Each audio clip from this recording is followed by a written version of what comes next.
po jako akawuwo.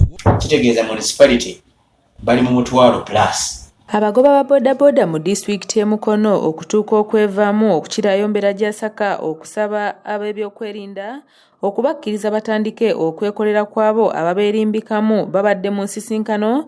Namyuka RDC w'Emukono Henry Kutambula era ng'ono bamutegeezezza nti asaanye okubagambira ku poliisi ebakkirize beekolera ebikwekweto mu abo ababeerimbikamu ne beefuula abagoba ba bodaboda ate ne badda mu kukola ebikolobero. Fere tulina mundu naye mu department yaffe ya bodaboda ne tukozesa amagezi gaffe ne intelligence gye twakozesa ne tukwata abantu abo. Naye kati ssabwa zino ngera we mugambe ndi mu poliisi mulimu kawukumi kyo mwali nze waliwo pepiki gye babba mu Kalagi oli bamujja mu Kalagi ne bamuleeta ne bamubbira wano Emukono bamuwa California mbirina ne bifoteji biki diru yonna nga bwe yatambula awo ne twa omukazi nanyini musajja oyo ne reference njirina yagenda na reporting n'agenda ku poliisi. Bwe bagenda ku kamera ne bagamba kamera olabe ya kamera y'ebizimbe yakutte omuntu ono naye lwaki mwe mugamba ti kamera we mugenza mu system mugambye oyo yennyini omulwadde yeyajja na reporting nga wano so nga diru yali mu bbaala eyo. Okusinziira ku muwandiisi w'olukiiko olukulembera abagoba ba bodaboda mu disitulikiti Emukono Deo Mutebi bafunye okusoomoozebwa okw'obubi bwa bodaboda ssaako okunyakula obusawo bw'abakyala wabula ng'onagambye nti ekyennaku ate bwe bagezaako okuyigga ababbi bano poliisi ebalemesa ekibawa omwaganya okugenda mu maaso n'okunyagulula abantu. Obubbi bwa bodaboda bwo bweyongeredde ddala ate si bubbi bwa bodaboda bwokka naye tulina obuzibu bw'abalubyanza balubyanza benyize nnyo mulimu gwaffe essaawa zino ate ne benyigira mu bumenyi bw'amateeka okugeza basika ensawo bakweka namba plate ate tufuna okusoomoozebwa okw'amaanyi nti tubali tugezezzaako okuvaayo ng'abakulembeze ttiimu ekulirwa defense waffe mukulu wa Kanda Yisa ngezezzaako nnoonya abantu bano naye ate ekyennaku kati poliisi eringa egezakata okulemesa abantu okukola emirimu gyaffe otereza omulimu gwaffe. Mutebi asabye poliisi okomya okutiisatiisanga abakulembeze ba bodaboda n'okusingira ddala abo ababeera bagezaako okukwata balubyanza ti singa tebakikomya ate abakulembeze bayinza obutabawa amawulire malungi. So nze nja kusaba DPC wa Mukono aveeyo atuyambeko tusobole okutereza omulimu gwaffe. Tufunye okusoomoozebwa nti poliisi kati ate ekwata abakulembeze abantu badde batereza security okugeza ate wa bodaboda badde ateeberezebwa okukola ensobi awo kyennabuti ate poliisi uyazze nga mulipootinze bulungi ate yo yazze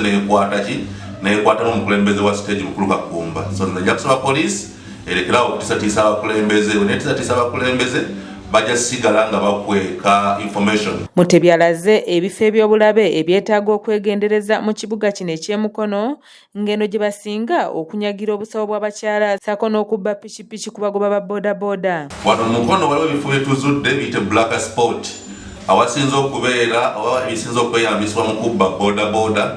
Ekisooka kye kikubo ekigenda mu Kirangira ekifuuse kizibu nnyo. Waliwo ekikubo ekiri e Wantoni walinga odda ku ssomero lya Hilton Zion Campus kya bulabe nnyo. Waliwo e Kawuga ku church eya Round awo kifo kya bulabe nnyo n'ekikubo ekigenda ku Festino.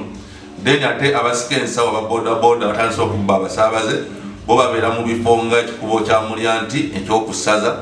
Waliwo ababeera ku kikubo ekigenda e Wambogga ng'odda ensambu awo. Then ne ku Mothers Union Emmanju wa Satellite Beach.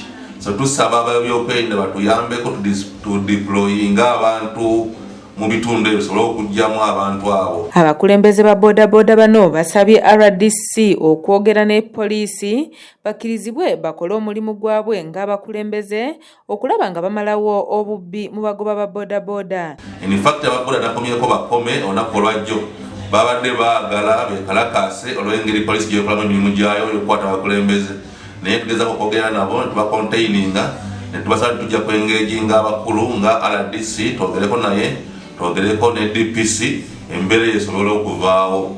Njagala okwebaza ababodaboda okukolera awamu n'ebyokwerinda era njagala okubasaba mutuyambe okulwanyisa bemuyita balubyanza abo abakweka ennamba za pikipiki abamu ne bazisibako enkuba abalala ne bazisiigako ebisiriiza oba langi eya black. Yamyuka RDC Henry Kutambula bw'abadde ayogerako eri abagoba ba bodaboda bano abasabye okuyambako ab'ebyokwerinda bakwate abo bonna ababeerimbikamu bayite balubyanza ate ne badda mu kunyagulula abasaabaze bw'atyo n'abasaba n'okusemberera gavumenti nti n'olweno asobola okubasemberera esobole okukola ku bizibu byabwe.